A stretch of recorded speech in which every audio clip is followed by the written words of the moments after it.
My name is Emily Carter, 32 years old, a freelance journalist living in Seattle. I've spent years telling other people's stories, tragedies, scandals, the quiet heartbreaks that make headlines for a day and vanish the next. But this time it's my story. And it's one I never imagined I'd have to tell. I used to think the worst thing a husband could ever do was betray you, cheat, lie, or break your trust. But I was wrong. There are moments when something darker, something violent, becomes the only act that saves a life. It happened on a warm afternoon in August 2025, during my sister's baby shower. 60 guests, pastel balloons, laughter, everything picture perfect. Then in the middle of it all, my husband Jack Harper, the calm, steady man I married, did the unthinkable. He punched my pregnant sister in the stomach. The sound of the impact still echoes in my head. The gasps, the screams, the crash of a table falling over. And me frozen, then running shouting, not believing what I'd just seen. My own husband striking the woman I'd grown up idolizing. People think I must have hated him after that. And for a while I did. I hated him for ruining our family, for humiliating us, for turning a celebration into chaos. But now looking back, I can only whisper one thing. Thank God he did. Because that single moment, that violent, horrifying act, uncovered a truth darker than any lie I'd ever reported on. How could one punch destroy everything, yet save us all? That's where my story begins. If you're still listening, we want to sincerely thank you for spending your time with us. Truly means a lot. We'd love to know, where in the world are you watching from? Drop your country in the comments and let's see how far this message has reached. If you haven't subscribed to the channel yet, I highly recommend doing it now so you won't miss any of our upcoming stories. These aren't just ordinary stories. They're filled with meaningful life lessons that can inspire, teach, and stay with you long after the video ends. Hit that subscribe button and join our growing community. The baby shower was held at my sister's home, a white two-story colonial tucked into a quiet neighborhood north of Seattle. It was one of those perfect August afternoons where the sky looked freshly painted, the air smelled like lavender candles, and the playlist was soft acoustic love songs. Sophia had gone all out, as she always did. The backyard was decorated with pastel balloons spelling, "It's a girl." And the dessert table looked like something from a wedding magazine, cupcakes with tiny pink bows, a tiered cake topped with sugar roses, champagne flutes waiting to be filled. There were gift tables overflowing with presents wrapped in silver and blush paper. Every corner screamed perfection. My sister Sophia Bennett, 35, was everything I wasn't: composed, ambitious, admired. She was a senior bank officer, the kind of woman who wore tailored suits even on weekends, who seemed to glide through life with unshakable confidence. I, on the other hand, was the messy one, the freelance journalist with late deadlines and a cluttered desk. Growing up, Sophia had always been the golden child, the one teachers loved and relatives bragged about at family dinners. Still, I adored her. I really did. There was a time when I wanted to be just like her, elegant, decisive, unshakable. That afternoon, she floated around the backyard in a pale pink maternity dress, one hand resting on her round belly, the other holding a glass of sparkling water. Her long dark hair framed her face perfectly. Everyone told her she was glowing. "You're going to be such a wonderful mother," one of her friends said. And Sophia smiled in that serene, self-satisfied way that made people believe her life was perfect. Jack stood beside me, his expression unreadable. He'd never been close to Sophia. They had this quiet tension between them that I couldn't quite explain. He used to say she was too polished to be real, but I thought that was just his way of masking discomfort around my family's expectations. That day, though, he seemed uneasy. He kept glancing at Sophia, then back at me. Once I caught him muttering something under his breath. When I asked what was wrong, he just shook his head. "Nothing," he said. "Just a long week." The laughter, the camera flashes, the chatter. It all blurred together in a golden haze of fake harmony. My mother, Linda, fluttered around proudly, introducing Sophia to her bridge club friends. "My first grandchild," she kept saying, her voice bright with pride. My father, Robert, retired from the police force, hovered quietly in the corner, protective and proud. My brothers, Michael and Ethan, grilled burgers and teased Sophia's boyfriend, Nathan Reed, an architect with movie star hair and a nervous laugh. Everything felt almost cinematic, too good, too polished, too rehearsed. But I didn't question it. I didn't want to. because for once everything looked perfect. And maybe that's what scared me the most now looking back. How perfect it all seemed right before it shattered. It happened so fast that even now, replaying it in my head, it feels like a dream sequence slowed down and muted. Sophia was standing near the gift table, surrounded by friends, laughing as she showed off the curve of her belly. Someone had just asked if they could feel the baby kick. She placed their hands gently over her stomach and smiled. "She's been active all morning," she said. I was holding a tray of cookies when it happened. Jack suddenly stiffened beside me. His jaw clenched, eyes fixed on Sophia. I barely had time to react before he took 3 sharp steps forward. "Jack," I called after him, confused. He didn't answer. And then the sound. A deep, brutal thud that made the whole backyard freeze. Jack's fist connected squarely with Sophia's stomach. The tray slipped from my hands. Glass shattered. The air was split by screams. For a second, no one moved. Then everything exploded. Sophia's face twisted in shock, her hands clutching her belly. She let out a raw, animal cry and collapsed backward into the table of gifts. Wrapping paper and ribbons flew into the air like confetti. The crowd scattered, shrieking.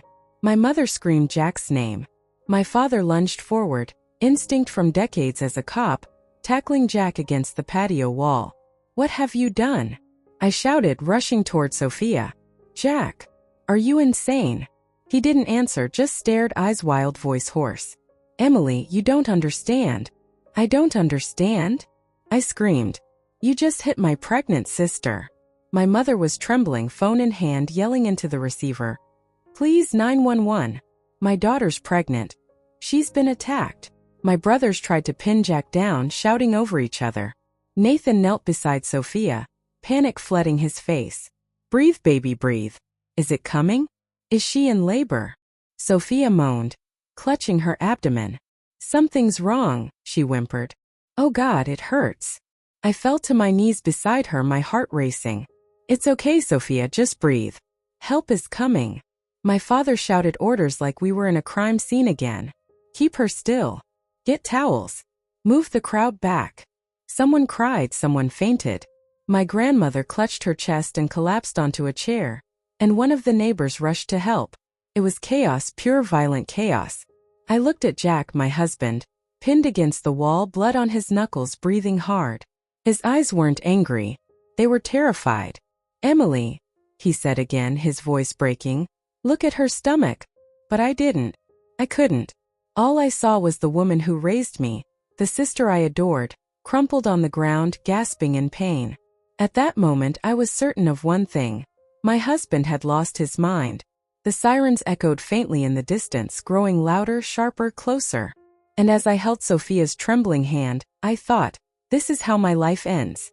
Not with betrayal or loss, but with madness. I had no idea that the truth, when it finally came, would be far more terrifying than the moment itself. Jack's voice cut through the noise like a blade. "Look at her stomach," he shouted, struggling against my father's grip. His voice cracked with a kind of desperation I had never heard before. Not anger, not violence, but something raw, almost pleading. At first, I thought he was delirious, trying to justify the unforgivable. But then I followed his gaze. Sophia was lying on her side, trembling, her hands clutching her belly. The silk of her dress clung to her skin, wrinkled from the fall. I saw the spot where Jack's fist had landed, and my breath caught. There was a dent. A deep, unnatural indentation right in the center of her baby bump. The fabric sagged inward like pressed foam, not skin. It didn't move when she breathed. It didn't ripple the way a pregnant belly should. It just stayed there, a hollow pit. For a moment my brain refused to understand. It was like my eyes were seeing one thing and my mind another. Sophia whimpered and tried to adjust her dress, her face twisting into panic. "Don't look at me," she screamed, voice shrill and cracking. I crawled closer, ignoring the chaos around me. The shouts, the sirens, the people recording. My hands shook as I reached toward her stomach. "Sophia, what is that?" "Don't touch me," she snapped, swatting at my hand. But the gesture was weak, frantic, desperate. Something inside me, journalist's instinct, maybe took over. I grabbed the hem of her dress and pulled it up before anyone could stop me. And that's when the room fell silent. Underneath the satin fabric was not flesh. Not skin stretched thin by new life. It was foam. A molded pad secured with straps and Velcro. The top edge had split slightly from Jack's punch, revealing beige stuffing and a mesh lining. No blood. No bruising. No baby. I froze, my mind blank. Then I whispered, What is this?" Sophia started screaming. A sound so high-pitched it barely sounded human. "Stop looking. Stop it. You're ruining everything." Nathan staggered backward, his hands trembling. "What the hell is this, Sophia?" People gasped. A woman dropped her glass. My mother stumbled, clutching her chest, whispering, No, this can't be real." My father's grip on Jack loosened as he turned, staring. "Emily," he said softly, "what are we looking at?" Jack's voice was low, exhausted. "You're looking at a lie." I couldn't breathe. My hands were still on that fake stomach, feeling the rough seam, the straps biting into her back. I tugged again and the thing came loose with a ripping sound. Sophia screamed as the fake belly detached, rolling across the floor like some grotesque prop from a stage play. And that's what it was, a performance. A carefully staged illusion. Sophia wasn't pregnant. She had never been pregnant. Everything, the baby shower, the ultrasound pictures, the glowing Instagram posts, the emotional speeches, had been fake. All of it. The perfect woman with the perfect life had just been stripped down to something terrifyingly hollow. The guests didn't know what to do. Some stepped back, others whispered. Phones were still filming. But the energy had shifted from chaos to disbelief. Sophia sobbed, rocking back and forth. "You don't understand. You don't understand what she was going to do." "Who?" I asked, my voice trembling. "Who are you talking about?" She glared up at Jack, eyes wild. "You ruined everything," she spat. "You destroyed the only chance I had to fix this." Jack said nothing. He just looked at me, tired, heavy, the way someone looks when they've been carrying the truth too long. And in that silence, I realized the nightmare wasn't over. It was only beginning. Later that night, after the police had come and gone, after the paramedics checked Sophia and confirmed there was no pregnancy trauma to treat, I sat in my parents' living room, shaking. Jack sat across from me, wrists red from where my father had restrained him earlier. I didn't speak. I couldn't. Finally, he broke the silence. "Emily," he said quietly, "I've been watching your sister for weeks." The words landed like a slap. "What?" I whispered. He nodded, eyes distant. I didn't want to believe it at first. I thought I was going crazy. But something was off. The way she moved, the way she avoided being touched, the timing of her appointments, none of it made sense. He told me that he'd followed Sophia once when she said she was going to a prenatal checkup. Instead of the clinic, she'd gone to a downtown bar. She stayed there for 2 hours, he said, voice steady but hollow. Drinking whiskey. Laughing with the bartender. No appointment. No doctor. Then came the discovery that shattered the illusion. Sophia had ordered 3 different fake pregnancy bellies online, all through her work credit card. Jack had found the receipts, hidden under a folder on her laptop. When he checked her computer again, he found even more disturbing things. Search histories filled with phrases like, how to fake an ultrasound, symptoms of pregnancy by week, and how to make people believe you're expecting.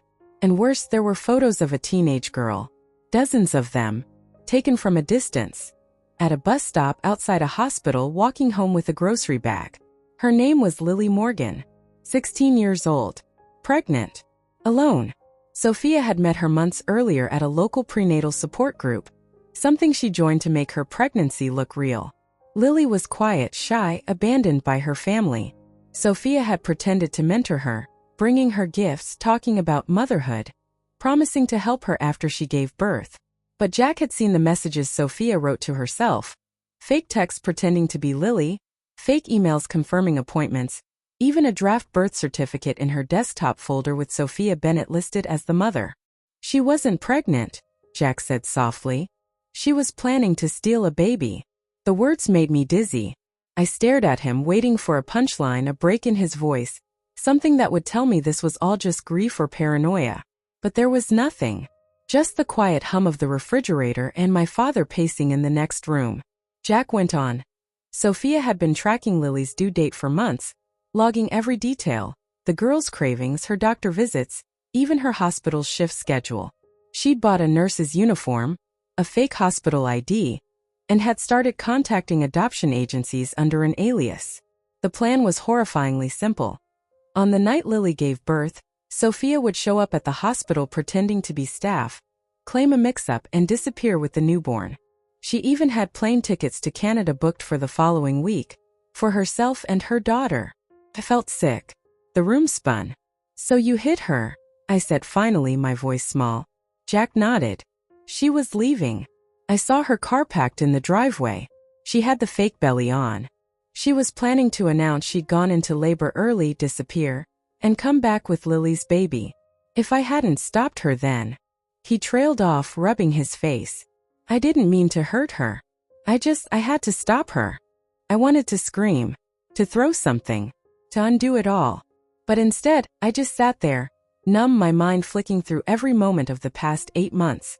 Every smile, every ultrasound photo, every family dinner where Sophia talked about her little miracle. It had all been a lie. My sister, my role model, had built an entire world out of deceit, and I'd been one of her believers. When the police raided her apartment the next day, they found everything Jack had said, and more. Notes detailing Lily's schedule, a map of the hospital with red circles around the nursery exits, hormone prescriptions to induce milk production, a fake baby registry filled with stolen credit cards, including one under my mother's name.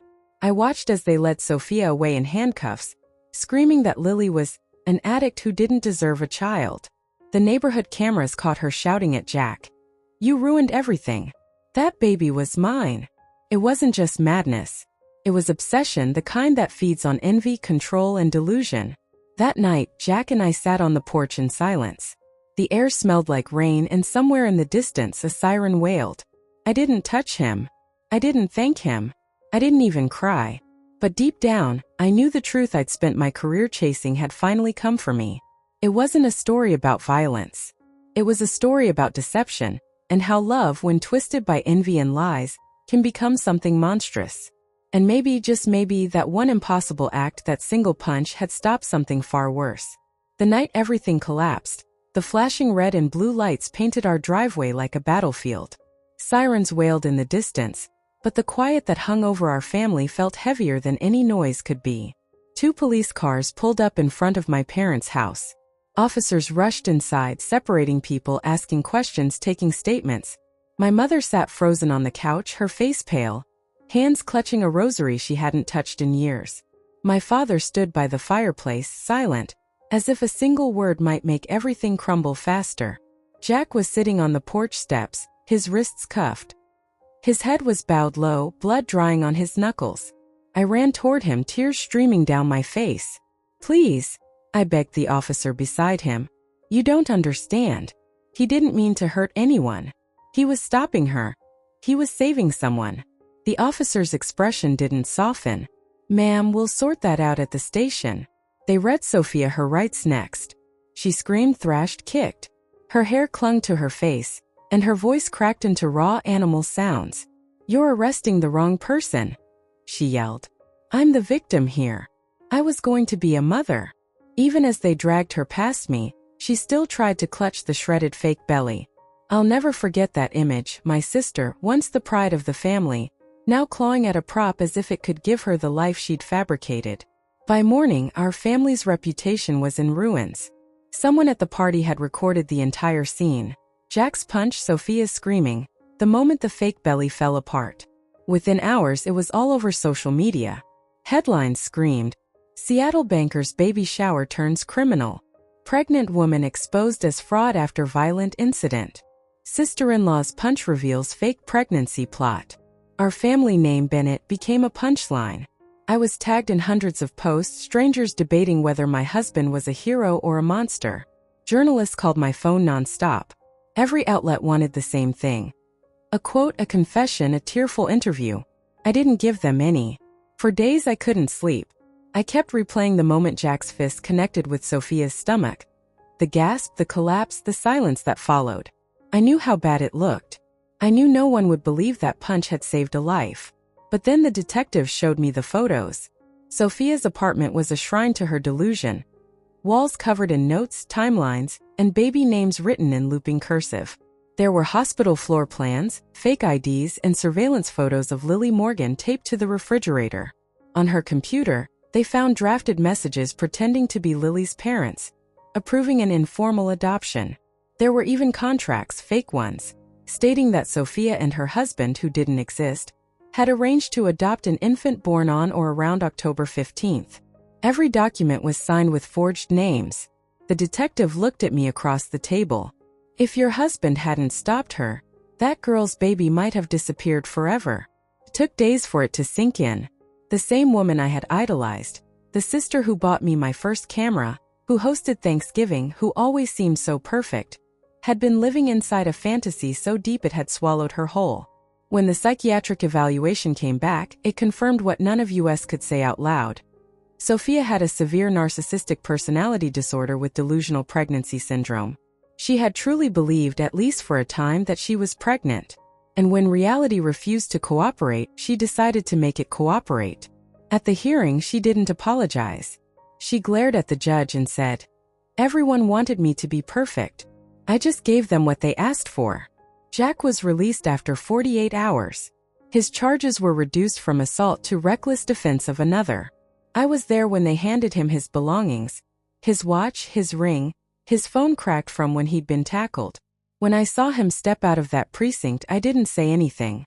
I just wrapped my arms around him and cried into his chest. For months, our lives were a mess of court dates, therapy sessions, and news headlines. Friends stopped calling.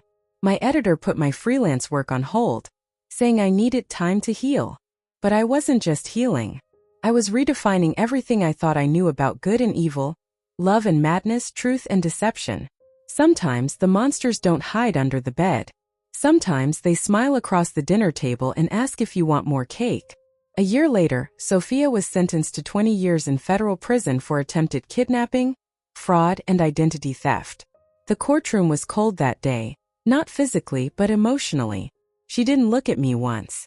Her hair was darker, her hands trembling slightly as the sentence was read. When the judge asked if she wanted to make a statement, she simply said, "I just wanted to be loved." No one answered her. The psychiatrist confirmed what we already knew. She suffered from narcissistic personality disorder and a fixed delusion of pregnancy. In her mind, the baby wasn't a lie. It was the one thing she thought would make people finally love her unconditionally. Her lawyer argued for leniency, claiming mental illness. But the judge looked at the detailed plans, the forged documents, the stolen credit cards, and said quietly, "This was not love. This was control." As for Jack, the district attorney offered him a deal: 120 hours of community service and mandatory anger management therapy. He accepted without hesitation. He spent the next 6 months volunteering at a youth center, teaching boys from broken homes how to recognize and manage anger, how to stop the cycle before it destroyed their futures. Sometimes I'd visit and see him kneeling beside a punching bag, showing a kid how to release rage without hurting anyone. There was something poetic in that. The man who once used his fist to stop a crime now teaching others not to use theirs at all. The media eventually moved on. The hashtags disappeared. Life somehow found a way to go on. We sold our house, moved to a quieter part of Seattle, and started over. I went back to writing, not about politics or scandals this time, but about truth in all its messy forms. And sometimes, late at night, when I stare at my reflection in the dark window, I still hear that awful moment replaying. The gasp, the scream, the sound of a world shattering. But now I understand something I didn't before. "I used to be ashamed of that punch," I said once during a podcast interview. "I thought it was proof of how broken our marriage had become. That violence had entered something sacred." I paused then, remembering the sight of the fake belly on the floor, the girl whose baby was saved, the chaos that followed. "But now," I continued softly, "I know that punch saved a life. Maybe more than one. It wasn't rage. It was desperation. The kind that comes from loving someone enough to stop them from crossing the point of no return." The host went quiet, and for a long moment so did I. Because the truth is, love doesn't always look gentle. Sometimes it looks like a man on his knees, handcuffed and bleeding, begging the world to see what he saw. And sometimes, salvation doesn't come wrapped in kindness. It comes in the shape of a bruise. Lily gave birth to a baby girl 2 weeks after everything came crashing down. They named her Ava, a name that meant life, which felt almost poetic after all that had nearly been stolen from her. The hospital put her under special protection for the first few months, and a social worker named Rachel Hayes was assigned to her case. Rachel helped Lily apply for housing, finish her GED, and later, enroll in a nursing program. Lily was only 16, but there was something unbreakable in her eyes. I visited her once when she was still in the recovery ward. She was sitting by the window, rocking Ava to sleep, sunlight cutting across her tired but peaceful face. She looked up at me and said softly, "He saved her, didn't he?" I could only nod. Words felt too small for what had happened. Meanwhile, my own family was unraveling in silence. My parents could hardly look at each other without blame filling the space between them. My mother, Linda, buried herself in housework, cooking meals no one ate. My father, Robert, spent hours in the garage fixing things that didn't need fixing, anything to keep from sitting still. They both blamed themselves for Sophia. My mother for spoiling her, my father for never seeing the signs. My grandmother, once the center of every family gathering, locked herself in her room. She couldn't face the whispers from church, the pitying looks from neighbors. "We raised a monster," she said once through the door, "and we never saw it. We sold our vacation home to cover the debts Sophia had left behind. Unpaid loans, stolen cards, false charges in our names. Every bill that came in the mail felt like a new wound. We went to family therapy once a week, but healing didn't come easily. It wasn't the kind of pain time could erase. As for me, I was caught between anger and guilt. I hated Sophia for what she'd done, but I also hated myself for not seeing through her lies sooner. And then there was Jack, the man who had done the unthinkable to reveal the unthinkable. For months, I couldn't even share a bed with him. Every time I closed my eyes, I saw his fist, the shock in everyone's faces, the chaos that followed. But therapy taught me something simple yet devastating. Truth and morality don't always look the same. Jack had crossed a line, but so had life. Sometimes the world forces you into a corner where right and wrong aren't opposites anymore, just different shades of survival. One night, long after midnight, I found him sitting on the porch with a cup of cold coffee. The air smelled like rain, and his face was half hidden in shadow.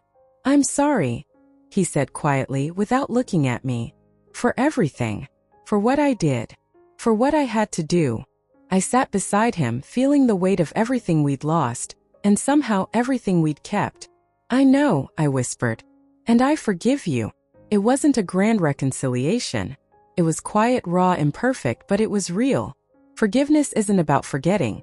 It's about recognizing that sometimes, the ugliest moments hold the purest intentions. We rebuilt slowly, day by day, piece by piece. 5 years passed. The scars faded, but they never disappeared completely. Jack and I had a son, Noah. He was born on a rainy afternoon, in the same hospital where Lily had given birth to Ava. Holding him for the first time, I felt something shift inside me. A sense of peace I hadn't felt in years. It was as if life was giving me one more chance to believe in goodness again. Sophia remained in the psychiatric correctional facility. She wrote letters from time to time, rambling, half-delusional pages about how she was still meant to be a mother. I stopped reading them after the third one. Some wounds aren't meant to be reopened. Lily graduated nursing school that same year. She sent us a photo, her in a white uniform, holding Ava on her hip, smiling at the camera. Her brother, Dylan, had come back into her life after getting clean. They'd bought a small house outside Portland, with a yellow porch swing and a dog that Ava adored. When I saw that photo, I cried. Not because I was sad, but because there was finally proof that something good had survived the wreckage. My family, too, found a fragile kind of peace. We didn't host grand gatherings anymore. No perfect decorations, no smiling lies. Just small dinners, simple meals, honest conversations. Sometimes my mother would burn the roast, and we'd laugh about it instead of pretending it was fine. My father talked more now, about regrets, about aging, about learning to love his children without needing them to be flawless. We learned to speak the truth, even when it hurt. One evening, as the sun dipped over the Seattle skyline, I watched Noah playing with his toy truck in the yard while Jack read on the porch. My parents were inside, washing dishes together. It struck me then, this quiet, ordinary life, how far we'd come from that day of chaos and sirens. No one talks about Sophia anymore. Not out of hatred, but because we've accepted that some stories are better left in the past. Sometimes I think about how easy it is to believe in lies that sound like love, the kind that makes you feel safe, admired, wanted. But truth is different. It's harder, colder, but it sets you free. As I tuck Noah into bed each night, I whisper the same thing I wish someone had told Sophia years ago. Be honest, even when it hurts. Lies might win you affection, but truth will win you peace. Because that's what we finally found, peace, not perfection. And as I look around our modest living room, filled with laughter instead of appearances, I realize we no longer live for how things look. We live for what's real. We trust in truth now, even when it's cruel. Because the cruelest truth still saves more than the prettiest lie ever could. Sometimes a punch isn't just violence, it's an awakening. It's the sound of truth breaking through the comfort of illusion. I used to think the worst thing that could happen was being deceived. But now I know the real tragedy is living inside a lie and calling it love. We can't choose the pain life gives us, but we can choose what we learn from it. If this story made you stop and think, please like, share, and subscribe, not for me but for anyone who's ever been manipulated by the person they loved.